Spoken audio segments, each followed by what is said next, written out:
radio turned down for what?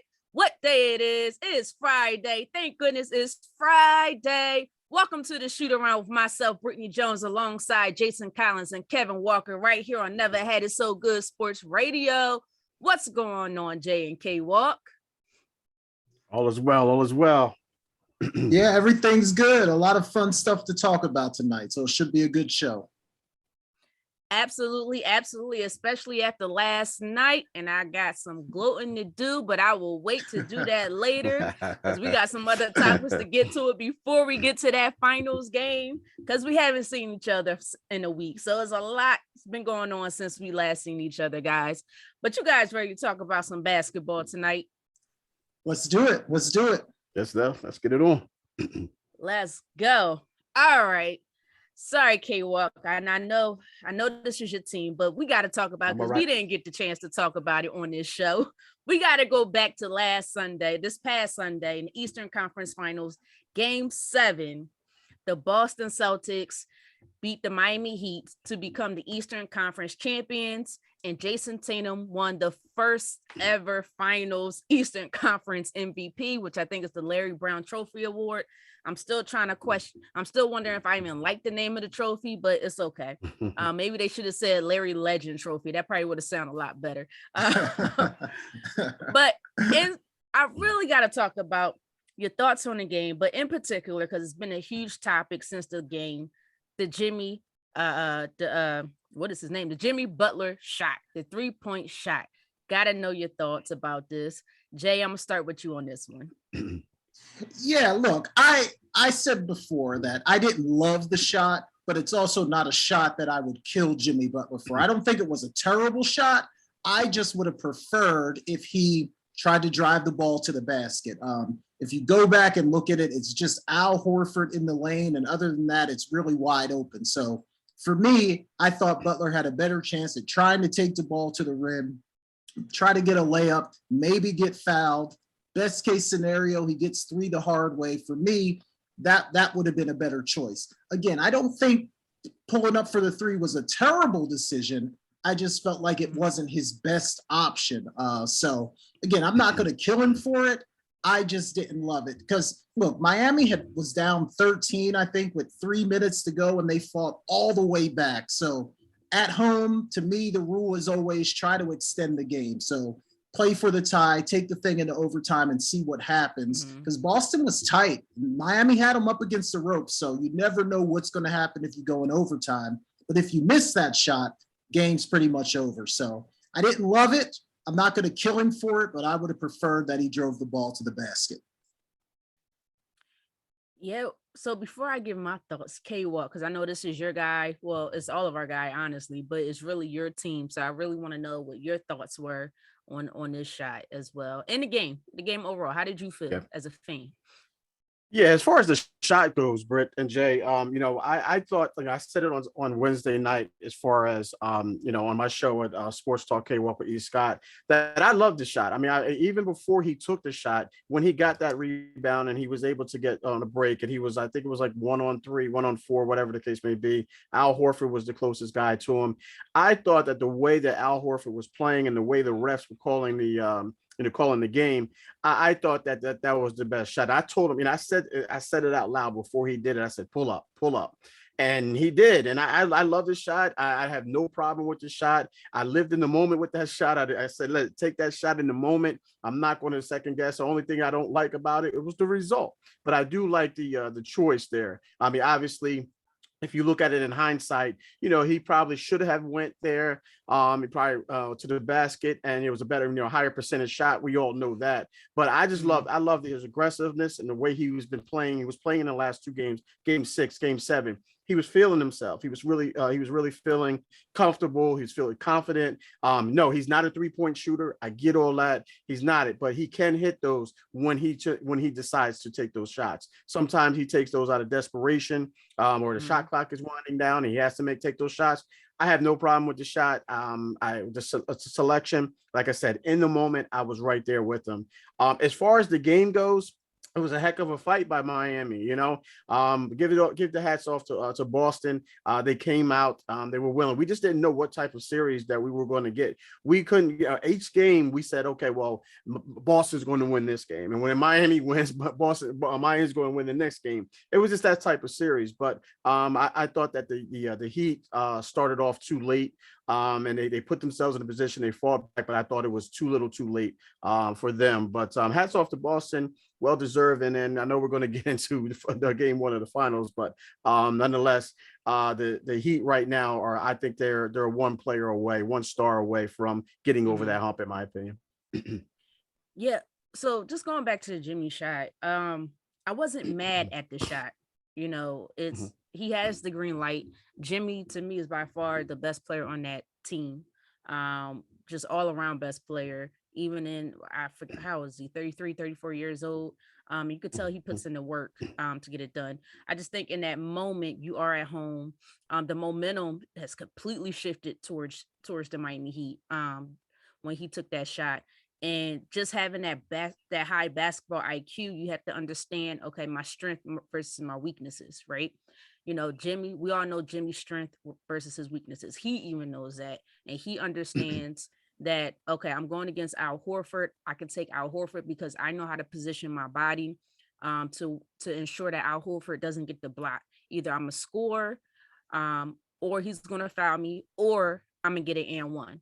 Any one of those three options is going to benefit us. It's going to benefit Miami. And we can even take this game in regulation, because I think at that time there was still about 15 seconds left on the clock. And it would have been so much pressure put back onto the Boston Celtics. And I think in that moment, the Boston Celtics didn't have enough energy to get it done. I think taking that shot, although, again, I'm not mad that he took the shot, I think taking that shot kind of bailed out the Celtics a little bit. It bailed them out because if he would have at least tied it, I swear on everything, I really believe Miami would have took that game and would have been in the finals. But overall, it was a good game. It was a great series, although it was back and forth the entire time. I do have one more question, and this is for the Boston side, because during the last 2-3 minutes of the game, they were up 13 minutes, right? And momentum started to completely shift to Miami. The whole time I'm screaming to the screen, I'm screaming to the TV guys, take a timeout, take a timeout. They would not take a timeout. So I'm going to ask you guys, if you were the coach, would you have taken the time out to try to settle them down a little bit and just regather your team to ensure they finish the game better off? K-Walk, I'm going to start with you on this one. No, I mean, I might sound like I'm, like he's biased, and I'm glad he didn't take that time out, but I'm gonna sound like that. But no, I think, as a coach, your team. I bet the great Phil Jackson used to always do it with the Bulls. Like, listen, you guys got yourself in this situation now, get yourself out of it. I'm not calling timeouts on this. So I think that's what what Coach ultimately did there. He said, listen, you guys understand the situation. We've been here as game 7 in the Eastern Conference Finals.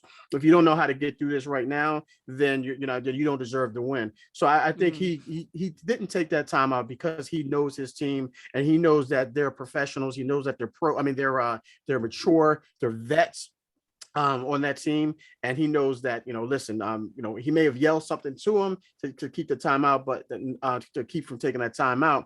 But I think he understood his team, and I think that if he took that timeout, I think they might have gotten tighter, meaning the Celtics. Like, listen, he's calling timeout here. What's going on. It's kind of like that, the thing. You may be right. Like, if Jimmy Butler would have hit that shot, that 3-pointer, that would have been the game, or hit the 2-pointer, that would have been the game. But I just think that he knows his team, and that's why he didn't take it. I had no problem with him. I'm sounding like I'm a fan. I mean, a Heat fan, but I'm really. But as a player, I would love for my coach not to call timeout there, because he understands, that we're good enough to get through this. We got ourselves in this. We can get ourselves out of that. So I had no problem with him not calling a timeout there. What about you, Chad? What are your thoughts on that? Yeah, I certainly see where K-Walk's coming from, and watching those Jordan Bulls teams all the time. I remember Phil Jackson not taking a lot of timeouts when they were in trouble. And I do feel like Boston is battle tested, but they're still very young. So I would have been okay with trying to get a timeout and settle them down. But I really think the biggest issue with that last 3 minutes was they took the air out of the ball way too early. Like if you remember, Boston was playing an up-tempo game. They got a lot of points in transition. And then once they got that 13-point lead, it's like they slowed everything down, tried to milk the shot clock, weren't getting great shots at the end of the shot clock. I thought they just should have kept playing. And had they kept playing, they probably wouldn't have got themselves in that situation. So a timeout or just keep playing, going with what got you there. I think, the ending wouldn't have got so close. But yeah, hey, anytime someone takes a timeout, it's hard to argue against it. Yeah, I think for me, I would have taken a timeout. So I'm with you on this one, Jay. As far as just them being young and understanding the moment that they're in. And like you said, they're battle tested, they'll fight through as much as possible. But my concern was that the last so many shots that was taken was by Marcus Smart. I think he took the last 5 shots. Yes. So I would have called a timeout.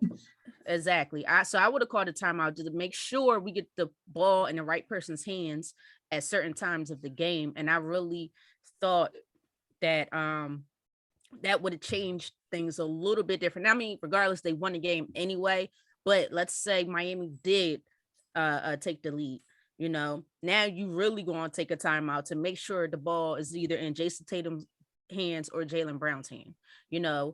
That Marcus Smart, make sure he finds the 2 best scorers on the team at that moment in time. But I think they got lucky on this in game 7. I think Boston Celtics got very lucky during the last 2-3 minutes of the game. But they pulled it out. So now we got to get into what happened last night. Yes. You know what? Because we got to take a break in about so many minutes. So we going on the other half of the break, we're going to talk about the NBA Finals. I'm going to switch gears a little bit real fast because when I was on the Wednesday show, K-Walk, what's the name of your show on Wednesday? Help me out. Say it again. I'm sorry. I didn't catch that. What's the name on your show on Wednesday? Help me out. Sports Talk with K-Walk and E. Scott. Thank you. Sports Talk. Okay. I always get confused with Tuesday show, but yes. So on Wednesday, me and Jay was a guest on a Wednesday show, Sports Talk with E. Scott and K Walk. I probably said it backwards, but it's okay. Check that out, guys. 7 p.m. And we was given our all-time lineups, or Shaq gave a lineup and we had to compete with them or something, try to whatever. And one of them, Allen Iverson, was in there. And I don't know who said it, but somebody said that Allen Iverson doesn't deserve to be named with none of the greats or any of the all-time lineups. And I felt that was the most disrespectful thing you could say about that man on planet Earth.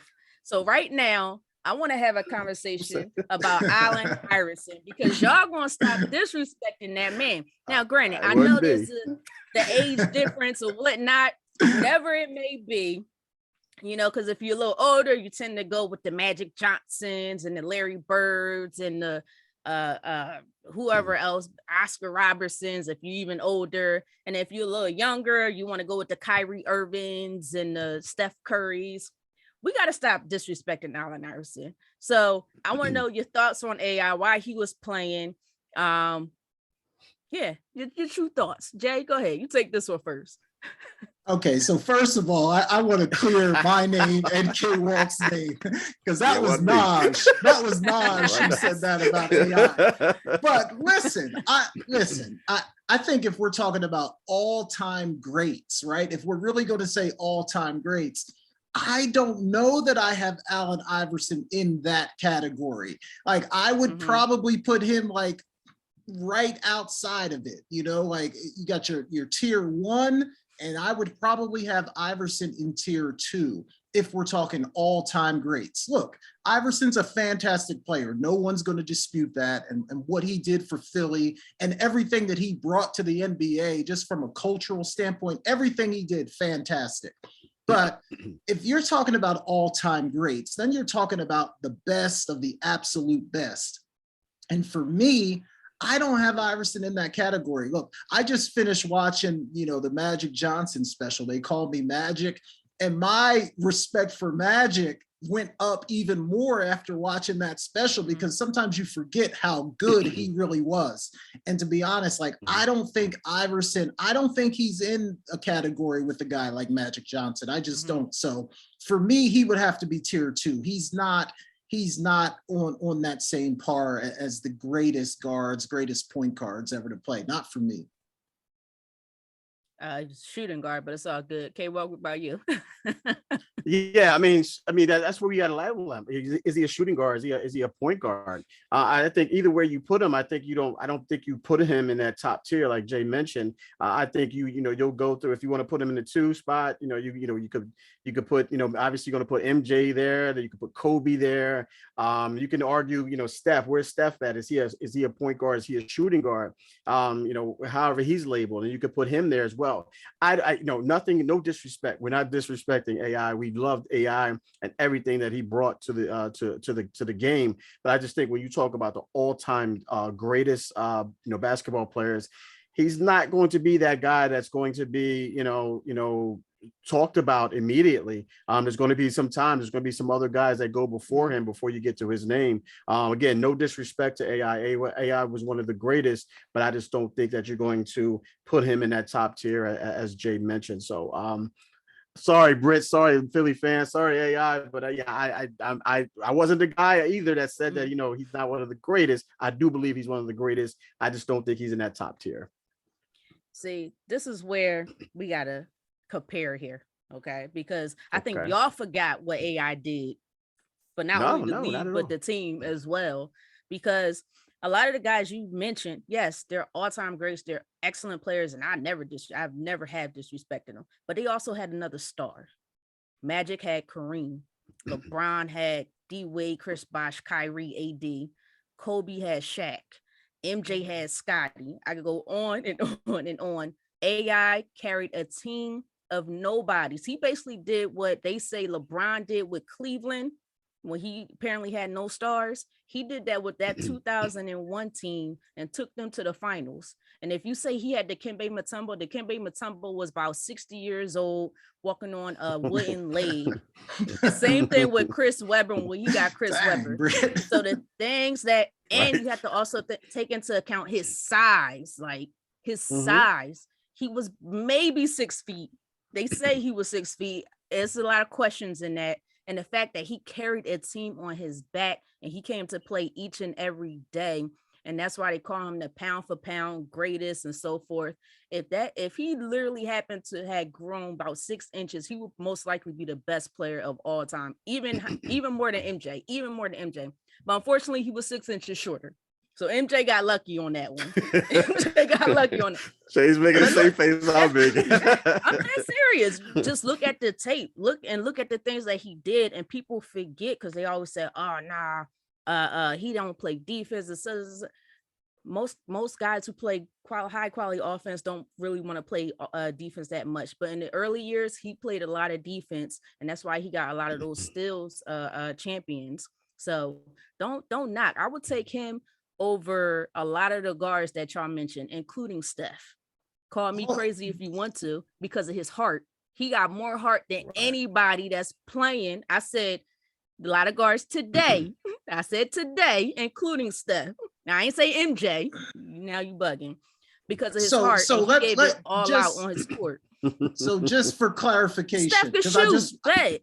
No. I'm not even talking about Steph. I just want to make sure I'm clear on your position. So do you have AI amongst the all-time great guards, whether it's point guards, 2 guards? So you have combo him guards in the same tier as the MJs, the Kobe's, the Magics, the Isaiah Thomas. He's up there. But see, to me, I'll take AI over Isaiah Thomas though. And that's the problem. If you're gonna, how you put Isaiah Thomas above AI? I'm not putting Isaiah Thomas because above. I think Isaiah. I respect Isaiah Thomas, but he's not a better player than AI was. I don't know. He wasn't better than AI. I'm not sure about that. I think Isaiah is one of those guys that people forget how good he was. I mean, you're not taking AI over Kobe, are you? We know you're not taking him over MJ. I wouldn't take him over Magic. I'm not even sure I'd take him over D Wade. So. To me, that's not top tier. Now you're bugging. I'm absolutely taking him over D Wade. And he didn't win anything. I mean, to me, that's got to be part of it too. But that's a team thing. So what player that you're mentioning won by themselves? Kobe won by himself? Did MJ win by himself? Did Magic win by himself? No one won by themselves. No one wins by themselves, but at the end of the day, that's one of the things that we use. You know, that's one of the things that we use. No one does it by themselves. I agree. And that's fine. But you could use it. But if you do player on player, as far as skill wise, AI is up there. And there's a reason why there's a lot of people that model their games after AI, even some of the greats. Even D Wade this is why you think he had number 3. He had number 3 because of AI. I think he's up there. I'm not saying he's not up there, but I think if I start naming guards that I think are better than AI, I'm going to get through 6 or 7 guards before I get to his name. So for me, that doesn't put him top tier. If I can go through 6 or 7 guys before I get to him. Mm-hmm. So MJ, do you agree MJ is over AI? I agree MJ is over AI. Do you agree Kobe is over AI? I give Kobe a slight edge over AI. Magic slight Johnson. Edge over AI. Did you see them battles? I used to go to every Kobe and AI game, so I seen those battles. Trust me. Go ahead. AI would tell you that Kobe was over AI. There's an interview of AI saying no, Kobe's different. I mean, but then you also realize that Kobe came out and said AI is the one that made him get better at his game. There's an interview where Kobe said that. But I think I didn't say he was better than Kobe, but what I'm saying, people that would take AI over Kobe. Well, then let's go, because I got heart and skill all over a lot of those guys. So there we go. I don't know that you could argue that AI was more skilled than Kobe or had more heart than Kobe. No, I'm not talking about Kobe's killer instinct is right there with that. I'm not talking about Kobe though. I said I put Kobe over him. Not a whole bunch, but I'm putting Kobe over him. I'm not putting Isaiah Thomas over AI. I'm not putting Isaiah Thomas over AI. I'm not putting D Wade over AI. I'm sorry. D Wade maybe, but I don't have D Wade in the tier 1. I think tier 1 is a very small tier of like MJ, Kobe, Magic. To me, they're the 3 best guards. Everybody else is not on that level. They're just not. AI is not on that level. Well, look, I have to agree with Jay. I'm gonna let you battle this one out, but I have to agree with Jay on this one. Stop disrespecting Allen Iverson, because the man was great. And if you want to go back and you talk about Isaiah Thomas, how people forget how he plays, then you got to go talk about Allen Iverson, because people always forget how he plays and the things he did for the game of basketball. All right, but we got to go and change gears, guys, because my segment is almost up here, because we over talking about Allen Iverson. We didn't even get to the NBA Finals game 1 or the draft we got to talk about. But all right, guys, so we're just going to forego the break right now. We'll hit that at the 30-minute mark. So game 1 on the NBA Finals was last night. Of course, it was an amazing, exciting game. Boston was able to pull off the 120-108 victory after the Celtics outscored the Warriors 40-16 in the fourth quarter, which was crazy. And I'm going to absolutely gloat right now, because I believe I was the only one who picked the Celtics to win game 1. I didn't say the series, but game 1, and they proved me right. What were your thoughts on this game? K-Walk, you've been kind of silent for a little bit there, so I'm going to head to you on this one first. Yeah. I was like, y'all do your thing, man. I battled that out on Wednesday night, so if you can't tell, I'm losing my voice. but no, that was a great debate, though. That was a great debate, nonetheless. Yeah, I mean, you got to look at that. Obviously, it's that fourth quarter that everyone's talking about. I mean, you go into that fourth quarter and you're seeing that the score is Golden State's 92-80. Is the score going to that? So it's a 12-point lead. Obviously, do your math, and then they wind up losing by 12, and they wind up losing by 12. So what actually took place there? Was it more so Boston started to exert themselves, or was it so much that Golden State kind of took their foot off the pedal? I think it's the latter part of that, to be honest with you. I always say that Golden State is one of those teams that they can feel like they can turn it on and off when they want to. Maybe this is something that is a challenge for them. I'm not saying they gave them the game, don't get me wrong, but I definitely do believe it was more so what Golden State didn't do as opposed to what Boston did do. But obviously Boston took advantage of what Golden State wasn't doing. But Golden State right now, I just think they're just, they're just giving guys the lead and seeing if they can go get them. Like, the guy Flash in baseball, he gives guys leads and he goes gets them. That's how Golden State, I feel right now, is playing basketball. He's giving these guys these leads. They're giving these guys these leads, and they can see if they can go get them, to be honest with you. But I think we're definitely going to see a different game tomorrow night for sure from Golden State. I just wholeheartedly believe that they're a better team than Boston, and I believe this game is not going to go as long. Maybe it will. Maybe the conspiracy theorists and me may say, like, listen, NBA wants this to go as long as it possibly can for the ratings. It's very possible, but I just don't think that if Golden State plays full four-quarter basketball, that Boston can play with them, to be honest with you. Okay, what about you, Jay? Yeah, look, I don't know. I wanted to see the first game to see how some of the matchups played out, because I really think Boston has the athletes and the length to really slow down Steph and Clay and Wiggins and Poole. And that's kind of what I wanted to see, how that was going to work out. And even though I picked Golden State because they were at home, I thought Boston would be really competitive. So I'm not so sure that Boston isn't the better team. They're the best defensive team in basketball. Like I said, they have the athletes and the length to defend what Golden State likes to do. And I really think they can slow down Clay, and they can slow down Wiggins, and they can slow down Poole. And if Steph is all that you have, I don't know that that's going to be enough.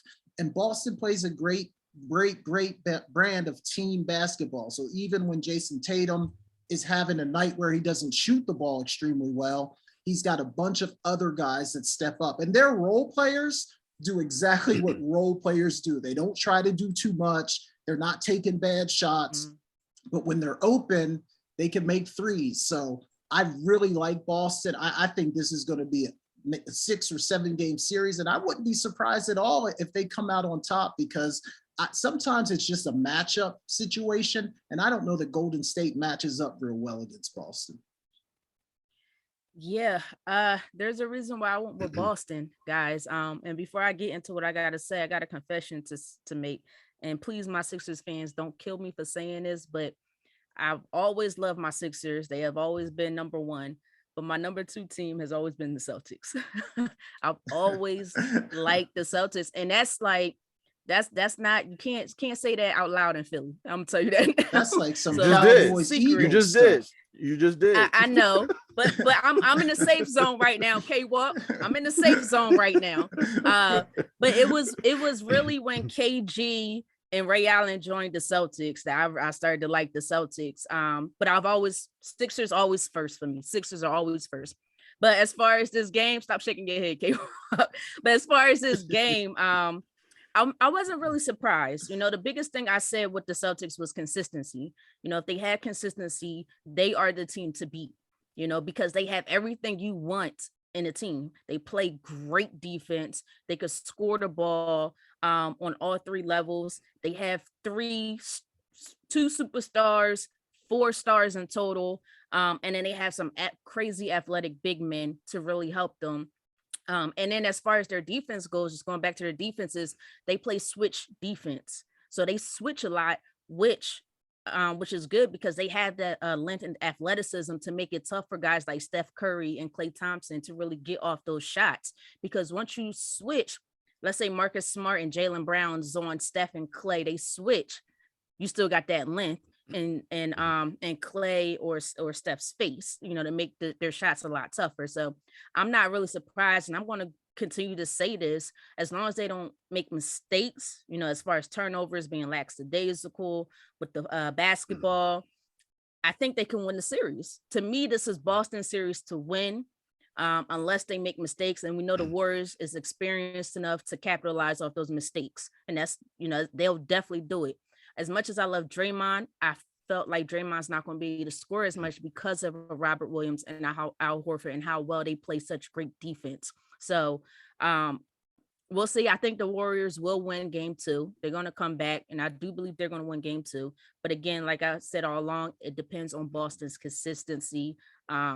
and see what Jason Tatum and Jaylen Brown does on a day-to-day basis. So this is definitely going to be an interesting one. This is going to be an exciting series. So let's see what happens, guys. Jay, I'm gonna be a little bit over time, but it's cool if we get this draft in real fast. Yeah. Let's do it. All right. All right, got a little passionate about my Allen Iverson there. No, I'm just kidding. Nothing wrong with that. K-Walk all right, all guys. about passion. Yeah, you indeed. That's why I said nothing wrong with that. All right, guys. So throughout the entire playoffs thus far, we've been doing drafts for every round. So this will be our final draft. This is the NBA Finals draft. So I'm explaining to you one more time. We take about 5 rounds for 5 starters. You take 1 player. A player cannot be taken more than once. And then we put it online. And you guys who are listening, you guys who are watching this on YouTube, you guys get to vote and tell us who you think has the best lineup.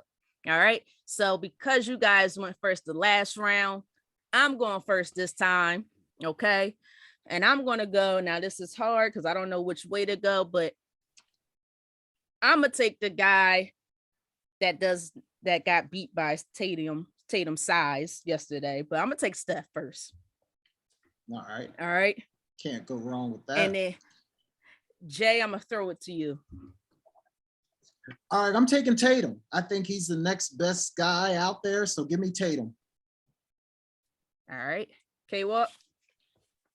All right, man. Y'all ain't leave me much of a choice here. So I'm going to go with, I think, probably obviously the 3rd best guy here. So I'm just looking at my list here. I'm going to go with give me Jaylen Brown. Give me Jaylen Brown. All right. So I got my point. This is where it definitely gets harder. I'm going to take a different route because I like his defense and his improved playmaking. We definitely need a playmaker. I'm going to go Marcus Smart. Okay. Look, I thought you might take Clay, so I'm going to go ahead and grab Clay because I know I'll need some consistent shooting. And Clay can do it as well as anyone. So give me Clay.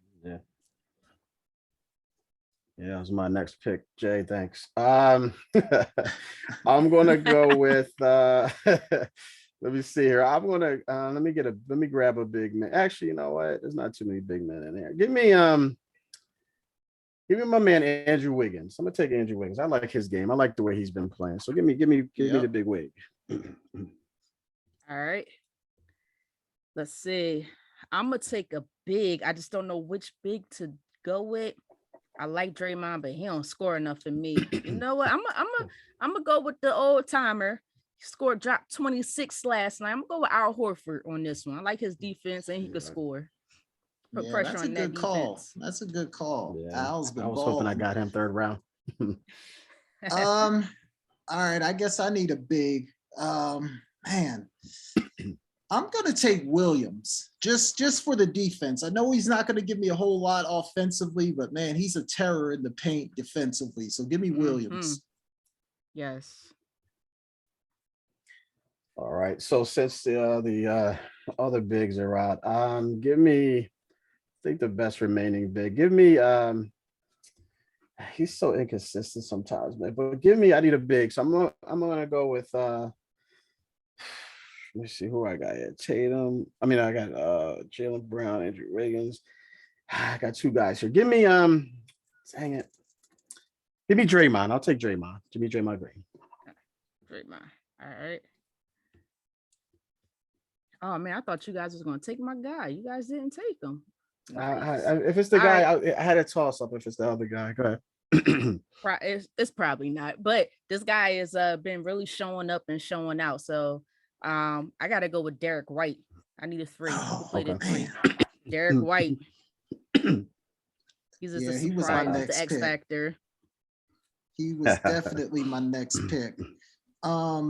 Shoot. So man, it's tough here. I'm gonna take Grant Williams, another good role player coming off that Celtics bench. Give me Grant Williams. Okay, we got the Williams boys over here. Okay, I'm gonna take. Give me my big man down low. Give me Kevin Looney. Kevon Looney. Kevon Looney, excuse me. Give me Looney there. All right, Kevon Looney. Yeah. All right, last round, guys. Last round. Who we got left? I need a 4. We ain't got no 4s anymore. Right. Wow. I don't need him. No, this is hard, guys. All right. He don't really show much, but maybe he'll do something on. He might do something on the defense. He may get a 3 every so often. I'm gonna go with the old school guy here. It's the only choice I got. He's probably the best bet to play the 4 for me.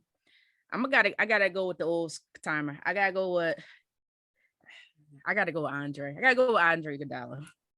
I'm gonna have to go with Andre. That's not bad. Iggy. Oh, you got the Iggy. Okay. Yeah. Even though this guy was not very good last night, he's had a good year. So I'm gonna take Jordan Poole. You son of a gun. He finds himself. Give me Poole. Gosh, you son of a gun. That's exactly what I was going with. Oh man. All right. So let me see. I need someone to bring up the rock, man. All the point guards are taken. So give me who else is left? I just don't know who else is left, y'all. This is a rough one, man. This is really a rough one. Give me I'm gonna take my man. I'm gonna let him bring the ball up. He could shoot a little bit. He's hurting the Heat a little bit too. So give me Peyton Pritchard. Give me Peyton Pritchard. That's not really I got. All right. So Peyton Pritchard. Okay. Am I allowed to make a substitute? Or that's it? Go ahead. We'll give you a nobody sub. took him. So I'm gonna change him up. I'm gonna change Andre Iguodala. I want to put Otto Porter on there. Okay. I thought about him. Yeah, I thought about him. I gotta change. He didn't. I want to change him to Otto Porter. Yeah, that's why I was looking at him, but he didn't do too much last game. So yeah, that's why I went with the Pritch. All right, guys. Good pick there. So we ain't got that much time here. So real quick, I'll start with my lineup first. I got Steph at the 1, Marcus Smart at the 2, Derek White, I put him at the 3, Otto Porter Jr. at the 4, Al Horford at the 5. Yeah. And what I'll have everybody who's watching on YouTube and listening to us over the air, they could pick and choose who they want. We're not going to do the whole who's best. But Jay, go ahead. Okay. I got Jason Tatum at the 1, I guess. I'll play Clay at the 2. I got Robert Williams. No, I'm gonna play Jordan Poole at the 3, Grant Williams at the 4, and Robert Williams at the 5. So it's kind of mixed match there. I don't know if I'm gonna get too many votes this week, but that's my squad. I don't know if I'll get any as well, Jay. I'm gonna go with Peyton Pritchard. I'm gonna put him at the point. I'm gonna let him bring the ball up. I'm gonna put Jaylen Brown at the 2 guard. I'm gonna slide Wiggins at the 3. I'll put Draymond Green at 4, and then I'll have Looney at the 5 for center. All right. There we go. So those who are listening, make sure you go to our Instagram, Twitter, so forth, Facebook page. It will be listed on there. And those who are watching us on YouTube, Shoot Around BJK podcast. It will also be listed under the video. Let us know who you think has the best lineup, starting 5. This one was a tough one because we didn't have that many stars to deal with here. A bunch of role players this time. But now we're going to head into our first break, and then Jay's going to take over, and we're going to have some more fun with it. But you guys are listening to the Shoot Around with myself, Britne Jones, alongside Jason Collins and Kevin Walker right here on Never Had It So Good Sports Radio.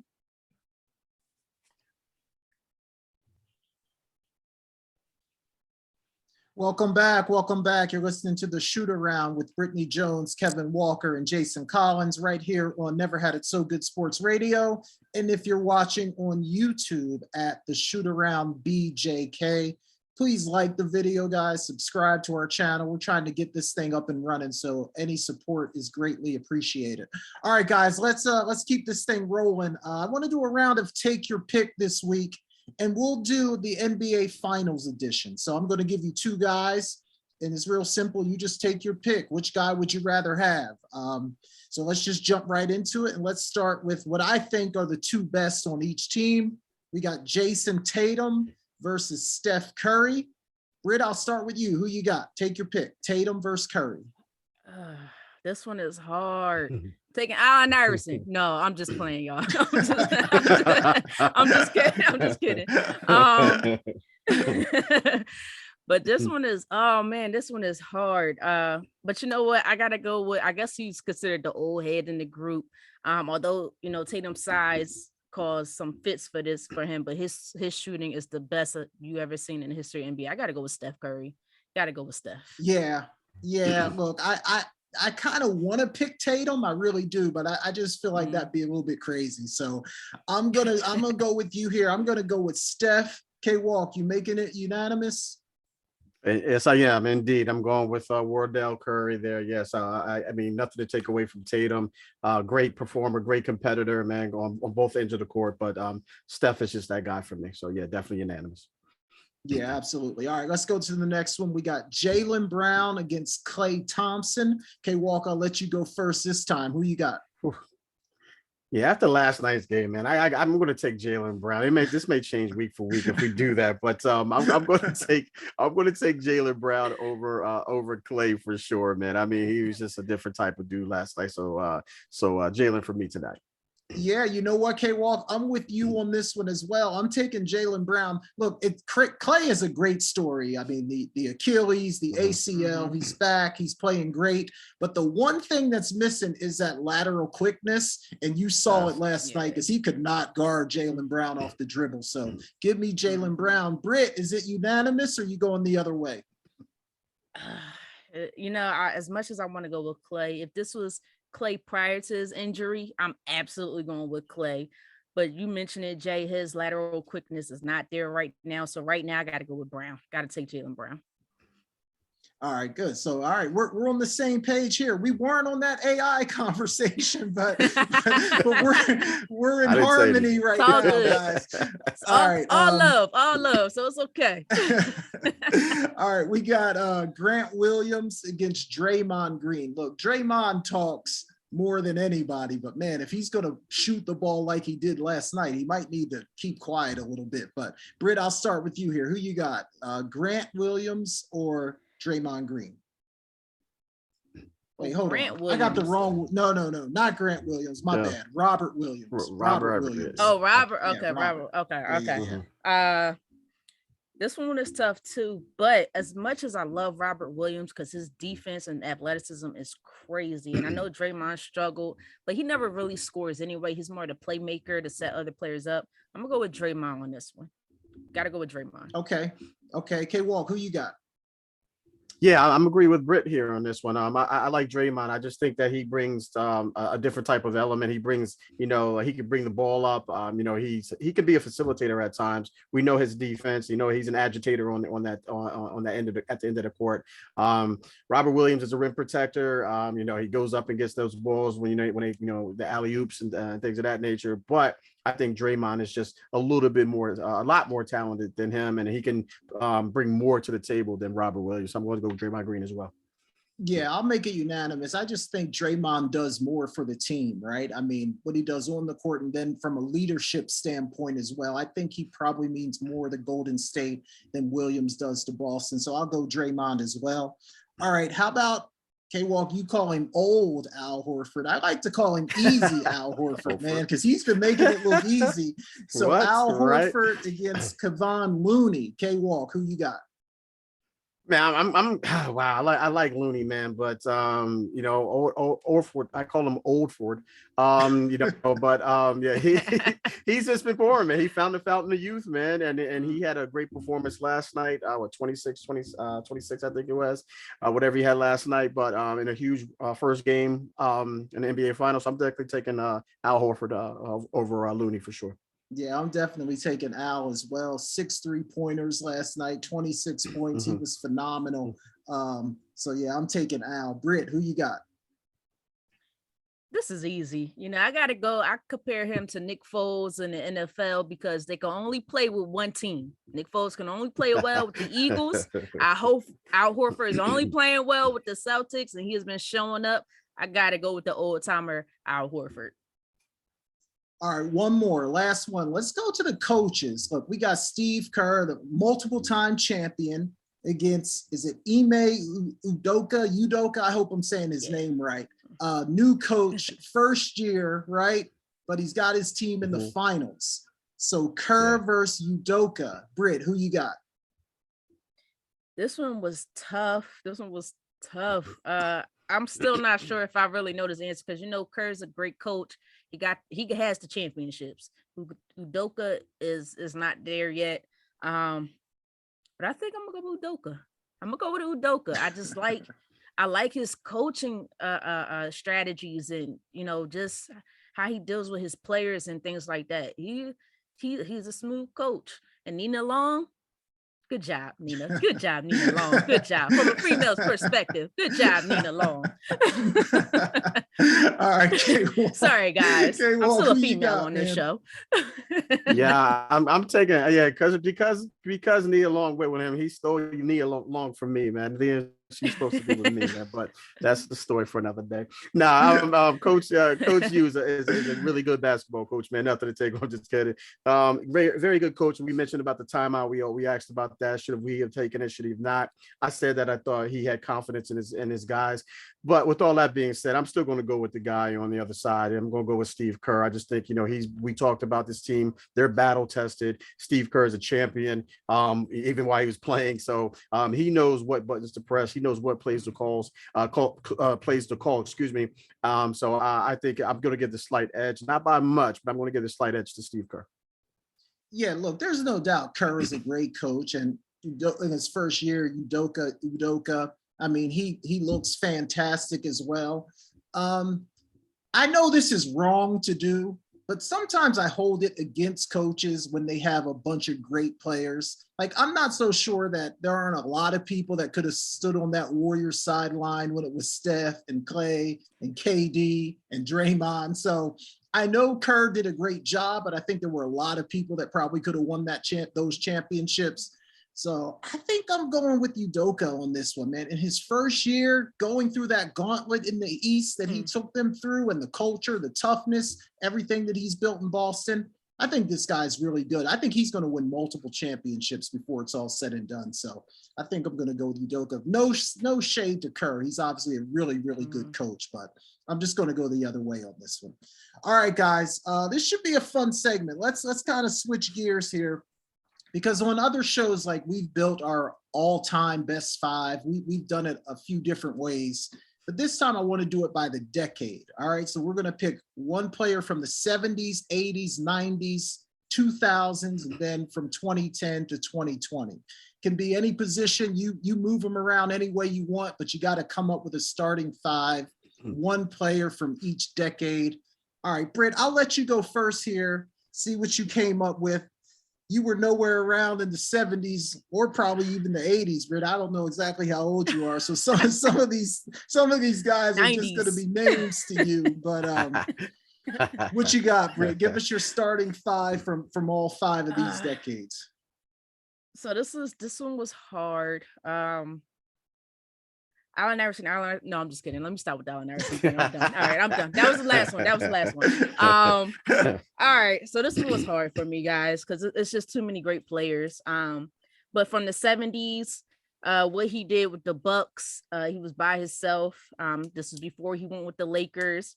Scored, could play defense, could assist the ball very well. Has a very famous shot that to this day no one can stop. I got to put my center. It has to be Kareem. Back then it was Lou Alcindor, Kareem Abdul-Jabbar now. From my 80s, gotta go with the trash talking, play defense, one of the best shooters of all time. And this one was hard. Because I wanted to do Magic, but I went with his best friend. And at my small forward, I put the one and only Larry Legend, Larry Bird in there. Okay. From my 90s, I'm pretty sure this one is obvious. Like, come on now. The best player of all time. I'm not going to explain any further. Michael Jordan at my shooting guard. Yep. Now, this is where I got confused a little bit, or not confused. I was having some difficulty, but I'm going to stick with my original lineup from my 2000s because I like defense. I like aggression. I like that trash talking, grit, hard-nosed guys. Power forward, I had to go with the big ticket at power forward, Kevin Garnett from my early 2000s. And then the greatest shooter of all time. Yes, I decided to put him on my team. Okay. Okay. From the 2010s at my point guard, Steph Curry. Okay, nice. Give me those 5 one more time, Britt. All right, so I'm gonna go from the 2010s, Steph Curry, Kevin Garnett, Michael Jordan, Larry Bird, Kareem Abdul-Jabbar. That's a nice 5. That's a very nice 5. All right, K-Walk, can you come up with something better than that? What you got? Well, I hope so, man. I hope so. This is my all-time starting 5. But what threw me off, man, was that the 70s, you threw the 70s in there. So that kind of messed up I was hoping it was kind of messed up, not messed it up, but just threw me off a little bit. But I'm going to go with the captain, the captain, Kareem Abdul-Jabbar. I'm going to put him at center. I don't have him on my normal off-time starting 5, but I'm going to put him here. There, not a bad second choice, ladies and gentlemen. For the 80s, I went with Magic. I went with Showtime here on this one. He's my point guard there. In the 90s. See, this was tough for me, Jay, because I got Magic in the 80s and I got MJ in the 80s, but MJ was still good in the 90s. So I'm going 90s. Sure. I'm going MJ. I'm going MJ on the 90s. In the 2000s, this is tough for me, man, but I'm going to be consistent with my 5. So in the 2000s, I'm going with Pip. I like Pip when he was, he was with the Portland Trailblazers and they made that run. So I'm going to go Pip there, man. I'm going to go Pip. I'm keeping those guys there, man. And I can't get my man KG, my boy KG, man, is not there. So what I'm going to do with the 2010s, I'm going to take my man KD. I'm going to take KD, man. I'm going to take KD at the 4. I'm going to put KD at the 4. I know, he has to put on some weight, get in the weight room, but I'm going to go. Yeah, it's tough, man, because I couldn't get KJ on there and I couldn't get the Dream there either, man. So, but that's what I'm going with, man. That's what I'm going with. So I got Magic at my point. I got MJ at the 2. I got Pip at the 3, KD at the 4, and I got the captain, Kareem Abdul-Jabbar at the center. Yeah, that's a nice lineup. We have a lot of overlap, K-Walk, because I took Kareem as well from the 70s. I took Magic in the 80s. Magic's just on my mind because I've been watching all his specials right now. So I got Magic in the 80s. Of course, I took MJ in the 90s. Here's where we went different. And I picked this guy, not because I think he's the best player out there, but I felt like he would fit good with this team. Like, I didn't want a 4 that was going to be in the lane with Kareem because I just didn't think that would work. So for my 2000s, I went with Dirk Nowitzki, man. A bigger guy that could stand out, shoot some jumpers, but not clog up the lane. So I went with Dirk from the 2000s. And then like UK Walk, I went with KD as well for the 2010s. So I had Magic as my point, Mike as my 2. KD could play the 3, put Dirk at the 4, and then play Kareem at the 5. So those were my 5 there. I like that. Yeah, that was tough. Cool. That was tough because there's a lot of overlap through the decades. So you got to think about where you want to pick a guy, Exactly. You don't want to pick MJ from the 2000s. Y'all both pick KD. I question his toughness right now. It's in question. No, I'm just kidding. I'm not going to argue that. I've been on KD ever since they got swept. So I'm not going to argue that one at all. But you know what, guys? One guy that none of us picked. I don't think anyone picked LeBron. Did anyone pick LeBron? Nope. No one took the king. Which leads. I thought about it. I did think about it, but he didn't go with my lineup. Because I went with Larry Legend instead of Magic, it messed up. I couldn't pick LeBron later on. Like, it just threw everything off. So I was like, he'll be all right.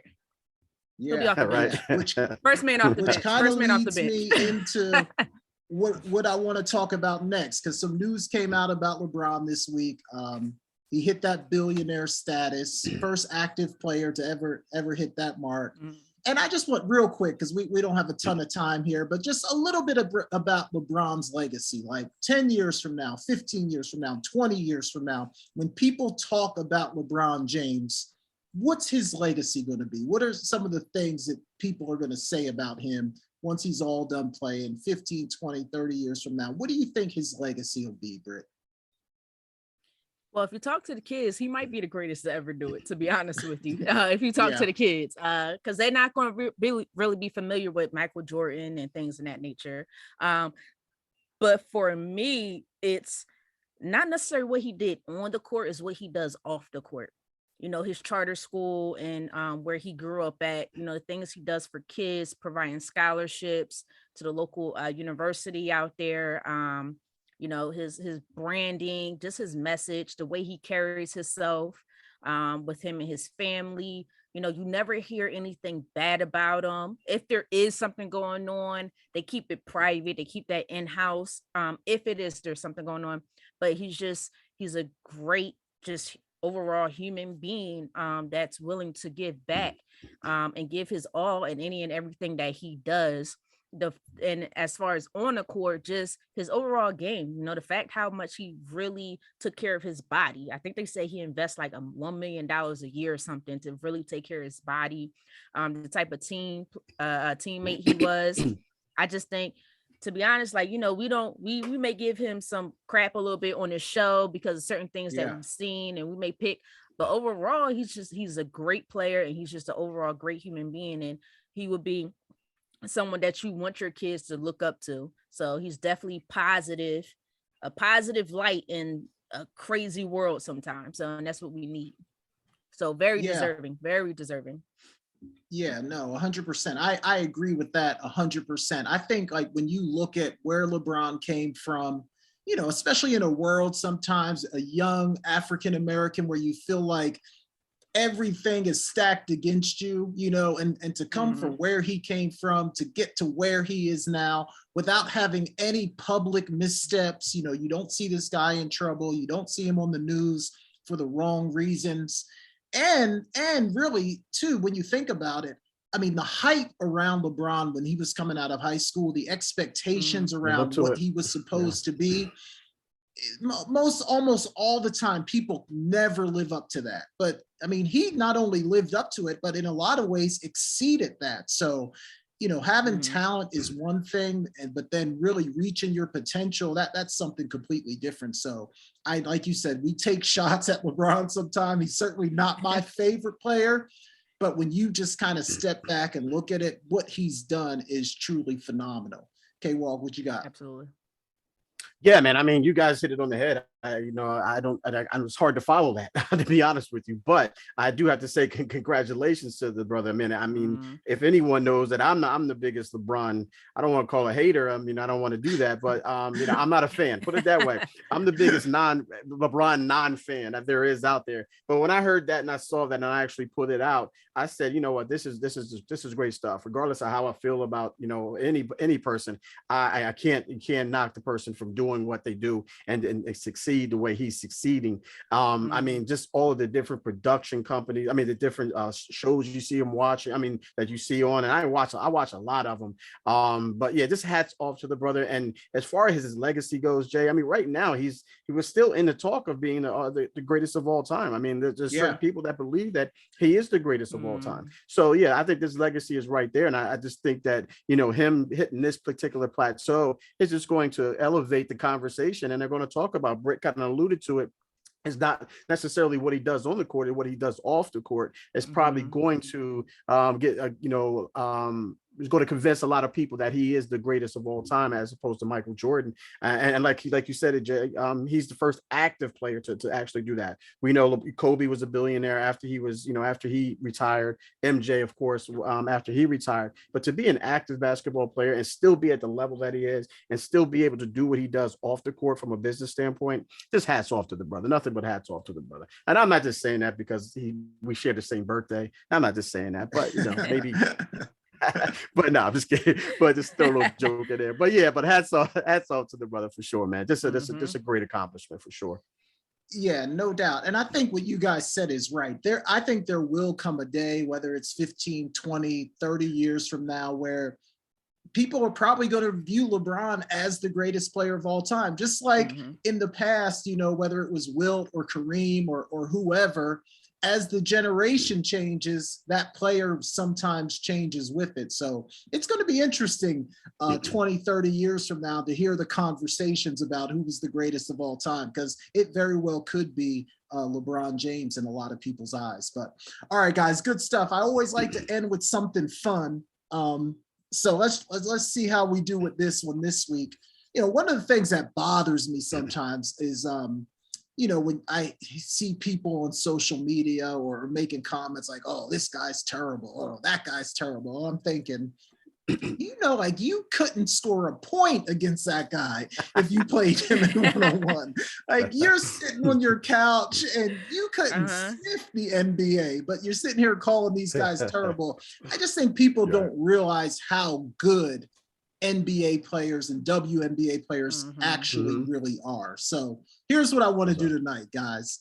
So K-Walk, if you got right now, not young athletic K-Walk, the K-Walk right now, and Britt, you right now, you're still young athletic, so it's not going to affect you as much as us. But Britt, if you could play in a WNBA game right now, and K-Walk, if you could play in an NBA game right now, what would your stat line be? Points, rebounds, and assists. How do you think you could do? Could you get a point? Could you get a rebound? Could you get an assist? K-Walk, I'm going to start with you. What would your stat line be if you could play a regular season NBA game? It would probably be D&P. Did not play, coach's decision. But hey, we're going to give you like a full 36, 38 minutes. We're going to let you play most of the game, K-Walk. All right. Who am I playing against? I need to know who I'm playing against, who, all that. I'm going to put you on the Miami Heat, and you're playing against Britne Sixers. Ooh. All right, if I get in the game, man, if I get 36 minutes, I'm just really thinking about this.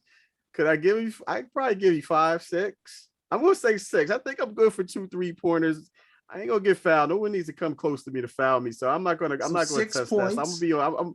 I'm gonna go 6 points, man. 6 points. And I'm gonna have about 6 assists too. Because I'm gonna be dishing. I'm a lot of dishing going on for me.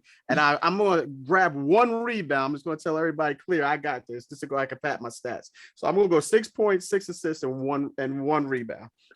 All right, okay. Well, that's not a bad day in the NBA. There's a lot of guys on NBA rosters that aren't getting. They're gonna leave me open, Jay. They're gonna leave me open, Jay. They're gonna leave me open.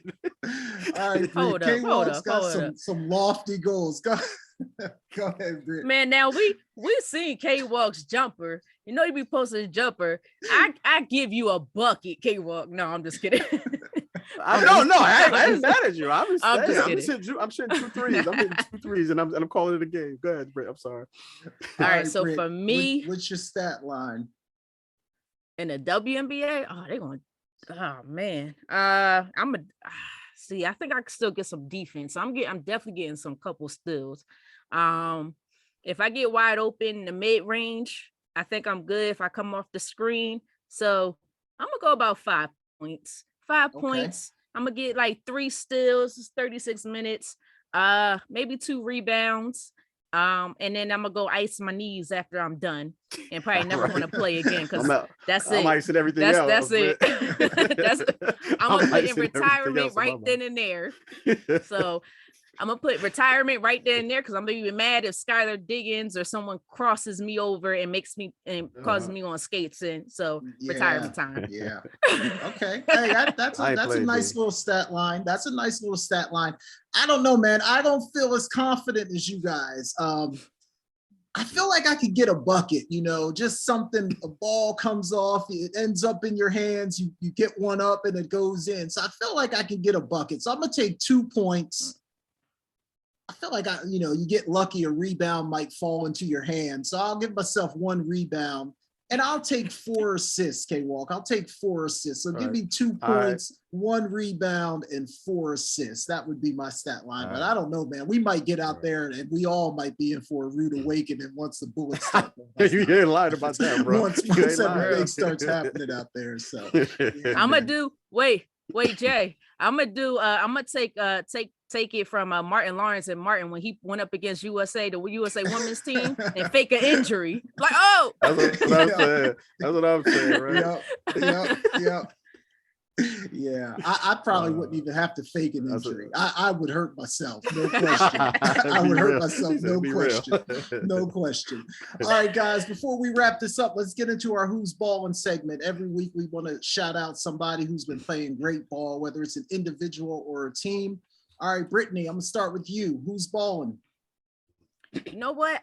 I couldn't go with the player this time. I had to go a little bit different here. Because I love the way he coaches his team. I had to go with Boston Celtics head coach Udoke. Excuse me if I mispronounce his name. Coach U. Coach U. There we go. Coach U. Yeah, but I love the way he coaches his game. He's a defensive-minded coach, but he really challenges players on the offensive side of the ball, especially when it came to Marcus Smart and Jason Tatum. He really challenged them to become more of a playmaker, and he understands how to make adjustments during crucial times of the game, and you could see the results. Ever since after that All-Star break up until now, you can see the results. And then right now, I think he's one of the up and coming top tier coaches.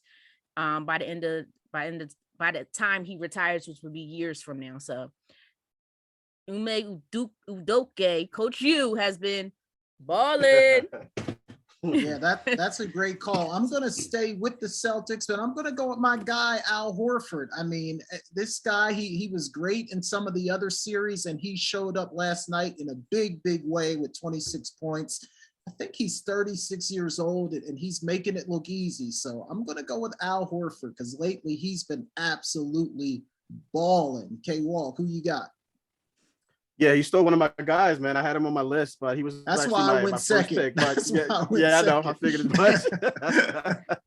But yeah, we haven't been on the show since game 6 and 7 last week between the Heat and the Celtics.